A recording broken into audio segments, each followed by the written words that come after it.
ఈ సంవత్సరం మామిడి తోటలో వచ్చిన నష్టం వల్ల మొత్తం మామిడి చెట్లని తీసేసి కొబ్బరి పెట్టుకుందాం అనేసి ఆలోచించి ఈ ఓ సంవత్సరం పాటు ఈ మొక్కల్ని నేను పెంచుతున్నాను అనమాట. ఇంకొక సంవత్సరం దీన్ని ఇక్కడనే పెంచి ఆ మామిడి చెట్లని కట్ చేసేసి అక్కడ రీప్లేస్ చేద్దాం. ఒక 2 సంవత్సరాల చెట్టు ఇక్కడనే తీసుకెళ్ళి పెట్టి ఇంకొక సంవత్సరంలో దిగుబడి తీసుకుందాం అనేసి ఆలోచించి చేస్తున్నాను నేను ఈరోజు.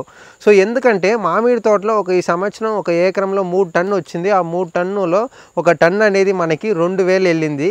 ఇంకా 3 టన్ను అన్నది 6000 వచ్చిందనమాట. అసలు మొత్తం నష్టమైంది. అందుకనే ఈ సంవత్సరం మామిడి చెట్లు మొత్తం తీసేసి కొబ్బరి పెట్టుకుందాం అనేసి ఆలోచించి చేస్తున్న ఈ పనే నాది.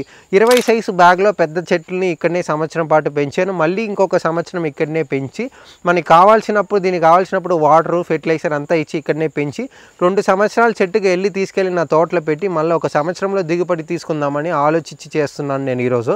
సో ఇది ఒక రైట్ అయిన మెథడా రాంగ్ అయిన మెథడా అని మీరైతే చెప్పండి. కొబ్బరి అయితే ఈ రోజుకి హెవీ డిమాండ్ ఉన్నాయి, బోండం అయితే చాలా డిమాండ్ ఉన్నాయి. అందుకని ఈ మలేషియన్ ఆరెంజ్ డ్వార్ఫ్ని నేను సెలెక్ట్ చేసుకొని ఈరోజు పెట్టుకున్నాను. ఇది ప్లాంటేషన్ చేద్దామనేసి అనుకొని ఈ జూన్ దాకా వెయిట్ చేసి ఇక్కడ పెంచి జూన్ మంత్ తీసుకెళ్ళి పెడుతున్నాను. మీరు దీని గురించి ఏం చెప్తారనేసి కమెంట్లో నాకైతే తెలియజేయండి.